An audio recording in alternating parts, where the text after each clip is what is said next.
outside is not that cold, and if you take my hand, I'll walk with you to Georgia. Hello everyone and welcome to Country with Celine. I am your host, Celine Shamarki, and today we have the trio of Holiday State. You take a mile for coffee on Vine, cuddle up in the Idaho pines. Just you and I, we do it right. Anywhere don't matter to me. Running free on your dad's old farm, laying in the barley under the stars. I'm kissing you, you're kissing me. Yeah, anywhere next to you is where I wanna be. So guys, first off, how are you doing today? It's so awesome to chat with all of you, and since there's three of you guys, we'll kind of go in order. So Brandon, how are you doing today? I'm doing great. The weather's great out here in LA. So That's awesome. How about you, Brett? How are you doing? Same. I'm in Orange County, so the weather's even better. And it's almost Friday, so get ready for the weekend. Yes. Oh my gosh, the weekend is almost here. And how about you, Bryan? How are you doing today? Doing the same as both of them. That's great. Doing great. Yeah, weather is even better here in Idaho. Yeah. I wouldn't say, but we don't have any snow and it's about 70 degrees, so we're good.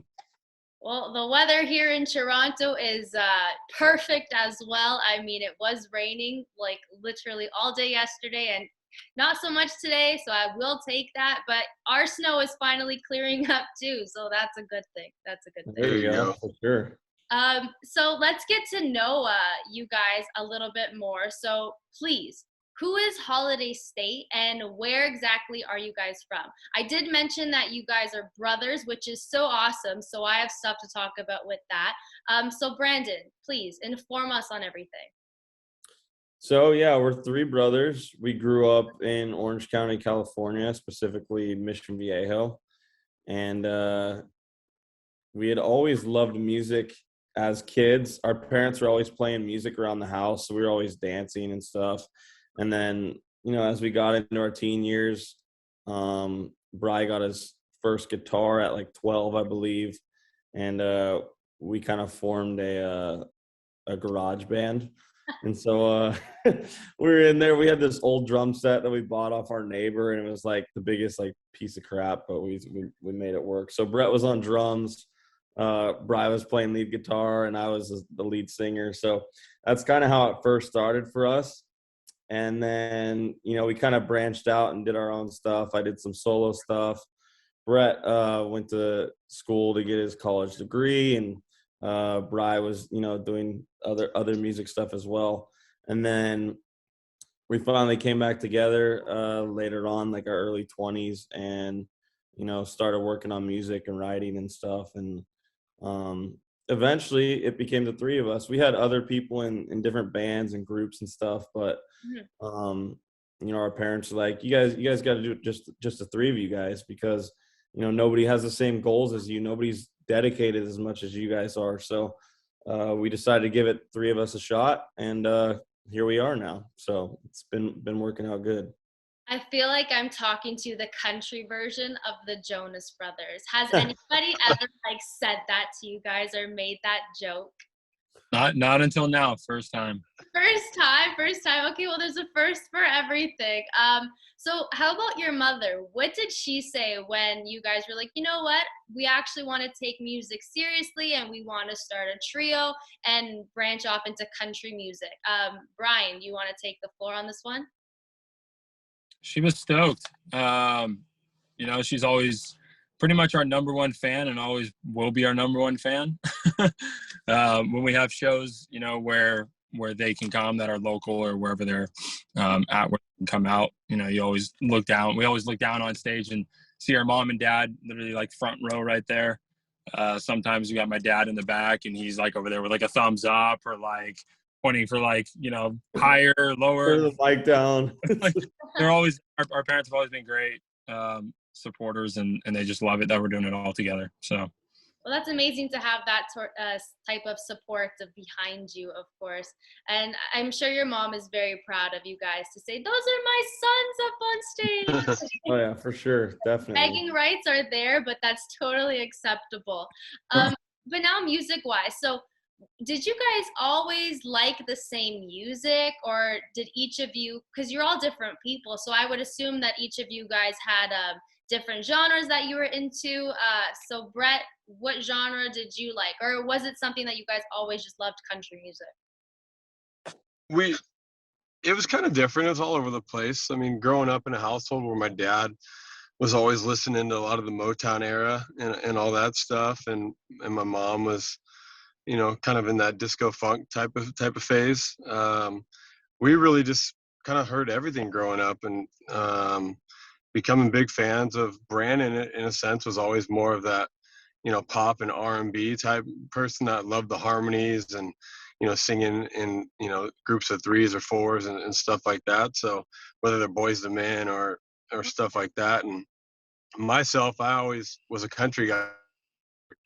I love the old school Travis Tritt and new school Kenny Chesney and Keith Urban and Rascal Flatts and all that stuff. So that was always my roots. And Bryan was little punk rock on Sum 41, Blink 182, all that stuff, shredding on the guitar. And so it was all different blends, which makes it really cool when we come together and really have an understanding of music, such a hybrid right now, and you could cross over into so many different spaces. So it makes it easy for us to really come together and bring different ideas from our backgrounds of what we really like, and really just bring out, what our music is right now. So yeah, all different music for sure.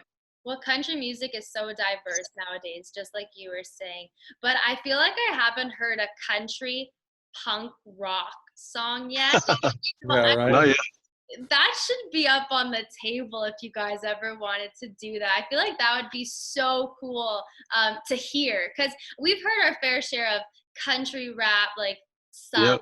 country rap, Yeah. and then obviously country pop, but Mhm. not country punk. So that should be keep that in your minds, and just remember that Country with Celine was the first to kind of throw that out there. Hey, maybe There you next time we get in the studio, we'll have to consider that for sure. Yes, you totally do. Now 2021, that was a busy year for you guys. You got to perform at festivals, open shows, and you also released your 7th single called Not Today, which I love. That's a summer song in my Thank opinion. you. Thank You're you. welcome. You're welcome. What was the most memorable moment of 2021, Brandon? I think the Blended Festival down in San Diego was probably up there, just because it was our first major festival. There was headlining acts such as Blanco Brown, Nelly, the Chainsmokers. It was a huge stage. There was like 10,000 people there, and it was right in the marina right there. Like, so it was awesome. Like, we had our whole full backing 5-piece band with us, and it was just a new experience for the three of us. And the show turned out great. There was, tons of people there, and we just got to, they put us up in a hotel down in San Diego, and it's just like beautiful down there. So we just had a really great time. So that was probably for me, like, the highlight, playing like our first major festival. How about you, Bryan? What was your highlight of 2021? And I'm asking because, I mean, it's only March of 2022. Like, we kind of technically just started this year. Right. But so I'm curious. So, what is your most memorable moment? So for music wise, I guess, 2021, I had a daughter. Besides music wise, I had a little daughter, so that was my main highlight. Well, But congratulations. for music wise, I would have to say it was pretty cool. We had a show out in Emporia, Kansas, and it was like literally the most random little small town that you could ever think of. And it was our first time there, and it was pretty cool because we have some family that live out in Kansas City way, so they were able to drive into Kansas a couple hours and come out to their first show to see us. So that was pretty cool. Emporia was just like such a little ghost town almost, I guess you So kind of say. different from where we're from. But yeah, different compared to where we're from. But that was probably one of my highlights, just being out there and playing in the theater there was awesome when we opened up for Blaine Howard out there. So that was a blast. What about where we stayed? Did you like that? No, that was the one that I didn't like. We were staying in a haunted mansion. We're supposed to be staying there for 2 nights. I stayed there for 1 night, and I was out of there. I was staying with my family. I was, see you guys later. Haunted by all the ghosts in here. The Guffler Mansion. Oh, good times. That, you know what? A lot of places though, when you stay at an older building, majority of them are all haunted. Like there's a Oh place yeah. in Muskoka. I don't know if you guys ever heard of a Muskoka here in Ontario. Probably not. But there's like lots of old history there, and there's lots of old mansions and old hotels. So I've dealt with my fair share of haunted stuff. I can say that I did the exact same thing. One day in, the next day gone. Like I'm Right. about to be haunted for the rest of my life. Yeah, exactly. Yeah. Uh, One too many scary movies. Not all about that in real life. no, no. And Brett, what about you? What was your most memorable moment from last year? I'd probably say early on. It was early. It was about a year ago. I think March, when there was like a window that things started opening back up, and we got asked by Uncut Experience. It's a stage right out in Nashville. Shout out to Chase Irwin who puts that on. But invited us out there to play on a whole acoustic set with big acts like Chase Rice and Seaforth and Hunter Phelps and those guys. And it was really like the first time back to performing. So it was St. Patrick's Day last year, and I remember getting on stage and we opened it up, and it's like, shout out to live music again and not being on Zoom. Like, I'm done with all this. But it was cool because like Justin Lynch was there. We talked to him for a little bit, and a couple other artists, and Kobe Calais. Colby Calais. So it was really just like diving into the mix and getting back into it as we were like starting to peak in 2020 a little bit and gain momentum. Like obviously it all got shut down, and then coming back in 2021, that was kind of like our starting point of like kicking off the shows again as things were starting to get better a little bit slowly. And we're like, all right, let's go do it. So it was a good show, good people, good time, sold out, and just good music all the way around. I love how you guys all had different memories, favorite memories of 2021. I loved hearing every single one of those. And now let's dive into this year. So you guys just released your latest single called Girl Behind the Bar. How did this song come to be? Bryan, why don't you answer this one first? You know what? I actually think I'm going to pass this one down to Brandon because Brandon's the one who so I'm going to let him speak on it. Go for it. Okay, Brandon, the stage is yours. All right, here we go. So it started out, we went to this bar down in Orange County, and we were hanging out at the bar, and we realized that one of the bartenders was kind of having a bad night. She was just, you could tell from the look on her face that she was just going through a lot, but trying to put on a smile as well. And so we got to talking to her, and she was telling us that, she wanted to get out of there. She was trying to save up money to pursue an acting, modeling career in LA. And so that was the only reason she was there. And there was like a big fight that night, and she was just talking about how people were tipping her so bad. And they were just like, guys are always flirting with her. They're always, trying to hit on her and get her number and stuff. So you could tell she was just over it. And she was a beautiful girl, and she was super sweet. And when we got to talking with her, we encouraged her to just get out of there and go chase her dreams. Girl Behind the Bar is a lot about self-doubt and doubting yourself. Whether you're a bartender or whatever you're doing, you don't want to get stuck and, just in this job that you don't want to be at. So we just encourage people to get out there and go chase your dreams and follow your goals. And that's pretty much what the song is about. So that next day, kind of had this concept, and we got together and started writing it. So I feel like bartenders get a lot of slack, and we don't really appreciate them quite enough because they do the drunkest of the drunk, and they have really bad days, but they have to put on a smile. But that goes for like all of us as well, right? We all have really crappy days, and we have to kind of just push it aside. And going off of that point as well, it's so hard to follow your passion sometimes, especially if you're unsure about something, especially in the music industry as well, because we all know how iffy that can be. I mean, 2020, that year that we had when COVID came, and then like everything kind of got shut down, the sports industry.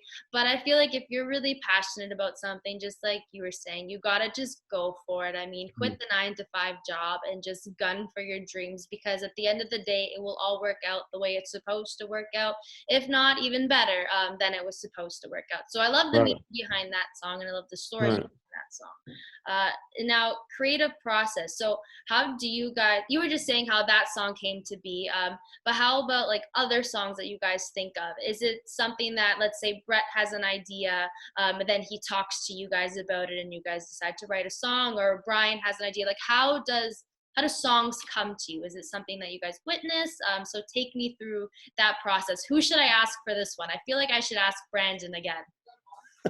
Anyone who wants it?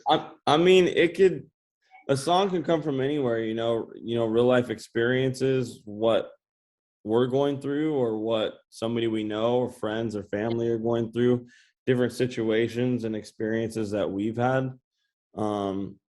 And a lot of the time, if one of us has an idea, like me and Bri, we'll Zoom and write together, or Brett will come up here, I'll go down there, and we'll just, kind of work out concepts more so, and think about like what hasn't been talked about, or what haven't we heard, with the country scene, and try and do something different. A lot of our songs tend to be different. You don't hear it and go, oh, that's a Holiday State song. Like, we try and make each single that we put out a little different from the other ones that we've done, even though you want to kind of have like a consistent sound, which is, I think, we're still building on.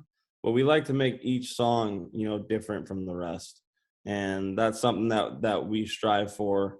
And just try and do something different, or come up with these different type of song titles and stuff like that. So really, it could come from any of us, whoever's got an idea. A lot of time we'll just, lay the melody down that we have in GarageBand and just make a demo and send it to each other, and each of us will write on it and, see what we like and don't like about it. And then, we'll get our producers on board, and they kind of help refine it, and, other songwriters that we work with sometimes. And then, there's tracks that we've had that have gone from, we had a song called, it started a cup of tea, and it ended up called Friday Filling. So, yeah, they could start really, really different. Yeah, that is like completely different side of the spectrum there. But you guys, like you were saying, you've released quite a number of singles, and you guys have quite a large audience as well when it comes to people wanting to listen to your songs. I mean, you've been put on a couple notable playlists as well. So what else can fans expect this year from Holiday State? Brett, let's ask Brett, because I haven't asked Brett a question in a while, and I feel like he's getting lonely over there. Yeah, it's I'm about to go lay out outside.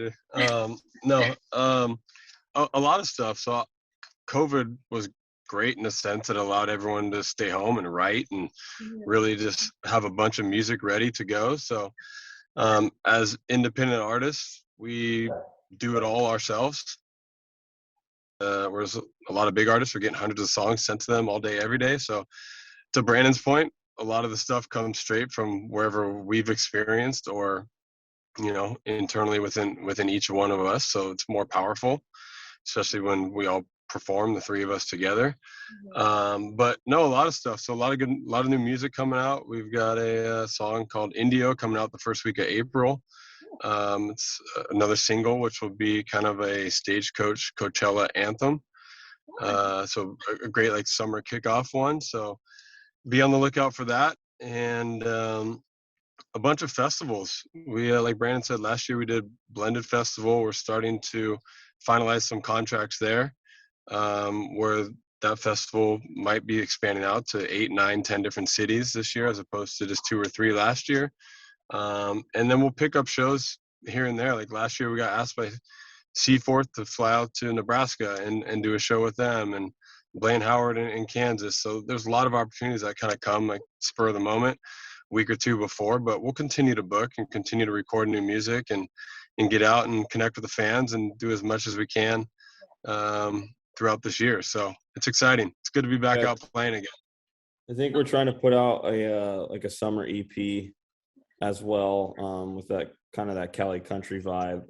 Hopefully it'll be out around October. So we got to get back in the studio and work on some of those songs. I think we have like 2 or 3 more to record.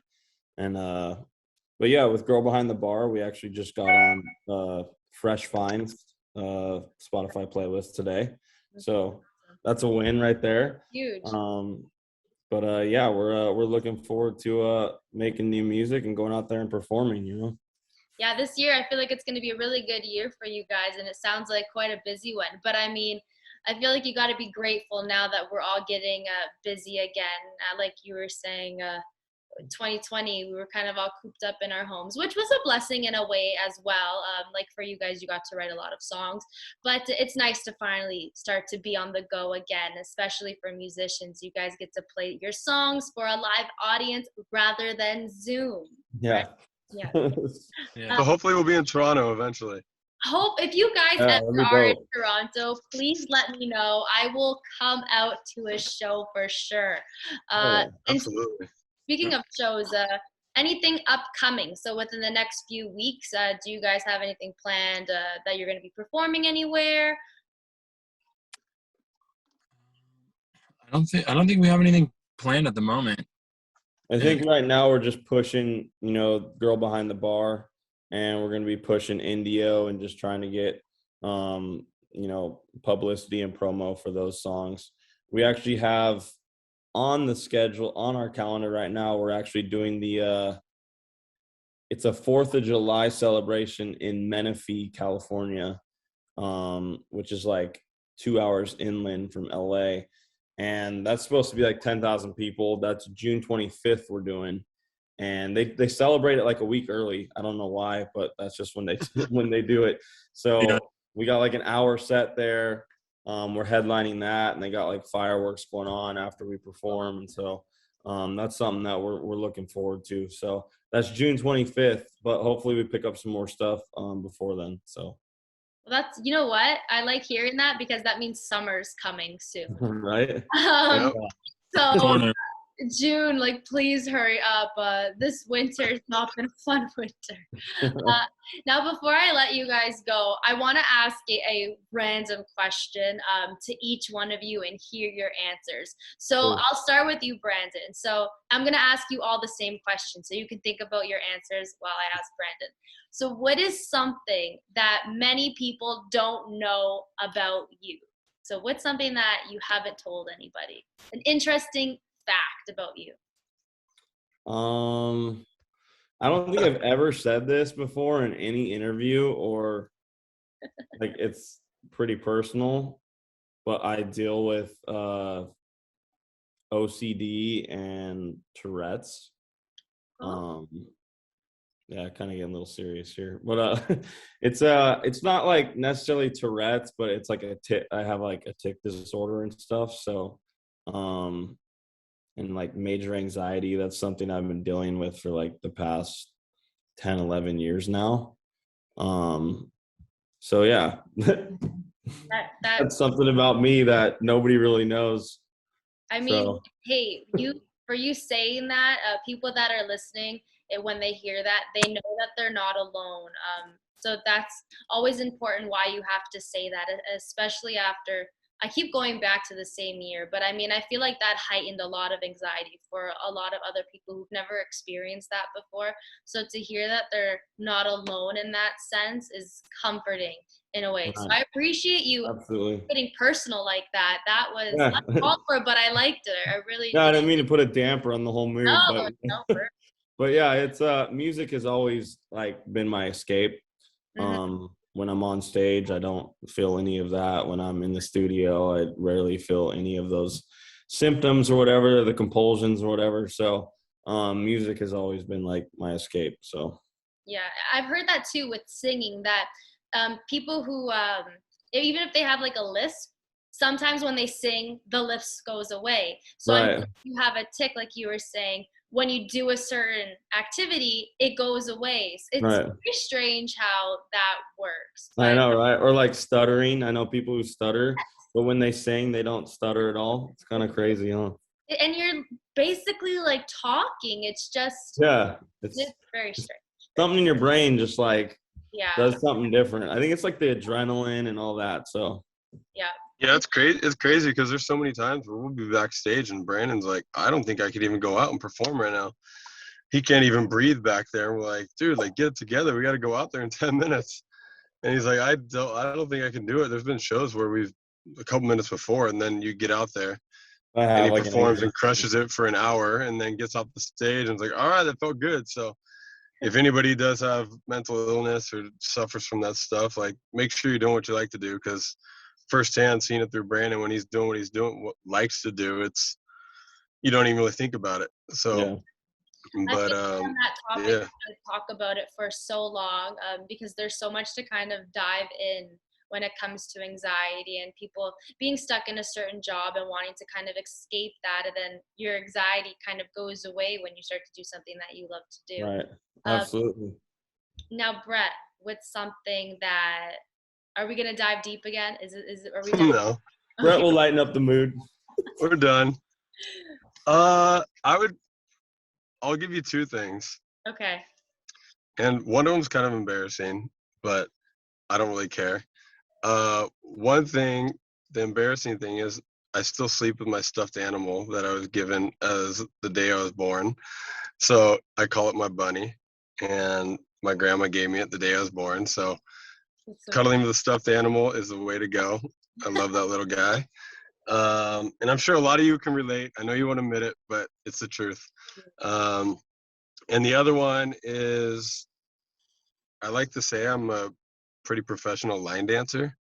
I like to go line dancing, country music line dancing every Thursday night. So I go to a place called the Ranch and do a bunch of line dancing and two-stepping, which you don't really find from a Southern California guy out here. So everybody I meet and anywhere I travel to, whether it's Texas or Tennessee or Kansas, and we go out and do line dancing, like, how in the world do you know this stuff? Being from Southern California. So it's always been a passion of mine. I enjoy doing it. Sometimes I keep it on the down low, but a lot of people have started to realize that I go out and do that now. So I own it and I love it. So if you haven't done it, go do it. Okay, Brett, so you sleep with your stuffed animal and you are a professional line dancer. I love the truthfulness. Right? Um, Good stuff. yeah, good. You got to teach me how to line dance. I have no idea how to do that. All right. And now, Bryan, what about you? Where do I even start with all this? I don't even know. How do I follow these? Yeah, I don't. I'm sure you Mine's got just, something. mine's just pretty simple. I mean, usually, I don't know. I always just say the same thing that I'm like a web design. Like I do web design stuff.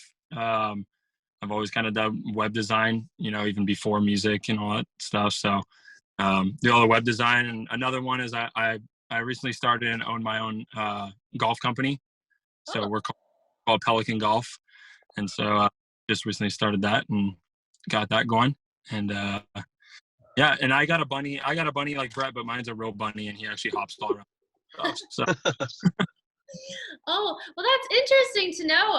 So if anybody needs web design, holler at Bryan over here, and Yeah. a golf company as well. So what exactly do you do? Is this like you sell golf It's all it's mainly like apparel, like all different colored types of gloves, neat? all different hats, and just all apparel that we're starting as well. So it's pretty much everything in the whole golf realm. What is it called? Pelican Golf. So Pelican Golf. Pelican Golf. Okay. Just so Oh. I heard it again. Okay, neat. Good to know. I'm gonna put this down in the bio, so if anybody wants to check out your stuff, they can totally check it all out. We'll give you some what's that word that I'm looking for? Some cash, I guess, from this as well. There we go. Yeah. That worked. Well, thank you all for joining me today, Brandon, Brett, and Bryan. I love the 3 Bs. That's so unique. And thank you all Wait, for chatting with me what today. about What? about you? You didn't tell us one thing that people don't know about you. Dude, no one cares about me. Why do I have to say something? Yeah, but you're part of it. You got to say something. Okay. I'm sure they do. Okay, something that people probably don't know, or they might know this, is I'm a personal trainer. That's something. Oh, So Okay. put that out there. And I'm in Nope. sports media. I'm an arena host, an in-game arena host for a hockey team. So No nice. way. Yeah. Okay. So you're talking to a professional in-game arena host over here, so take it. Dang. All right. That's Yeah. cool. Good stuff. Yeah, it's cool. I mean, those are the only two things I could think of. If I was Yeah. the two easiest things, I think I thought like Bryan when I came to thinking of that one. It's when you get off the phone is when you'll remember everything and come up with stuff. But in the moment, you can never think. That's very true. When you're put on the spot, you can't think of anything. You just think of the first thing that comes to your mind. For sure. When did you start doing all this, like the interviews and stuff? When did I start doing this? I Yeah. started it in February, mostly probably March of last year, actually. Nice. So yes, it's really taken off. I'm very grateful. I've gotten to go to the Canadian Country Music Awards, which was pretty. Oh, dope. Yeah, I flew to Nashville. I met a bunch of artists that I've interviewed. I went to award shows, and I'm hosting a music show, a country music show in April. So, and it's gonna be broadcast live on TV. So that's fun. We'll have to check it out. Nice. Yeah, if I can have a link, I'll send it over to Yeah, you. send it over. Send it over. We'd love to check it out. For sure. Are you a Dallas Smith fan? Yeah, I actually liked Dallas. He was one of like the first, when I started getting into more country music, he was like one of the first that I started to really start to like. I like his song Nothing But Summer. That's like a total banger. Yeah, he's got a lot of good jams. Isn't Brett Kissel isn't he Canadian? Yes, he is. Yep. There's quite a bit of Canadian acts, country music acts there. Yeah, it's Nice. country music's getting popular just like hockey, because hockey is Canada's game. Thank you guys so much for chatting with me today on Country with Celine. We'll keep in contact. I'll send you guys the link. And thank you all again for chatting with me today on Country with Celine. I really appreciate it. And it was nice. Thank you. Having us. Thank you. Anywhere, it don't matter to me. Running free on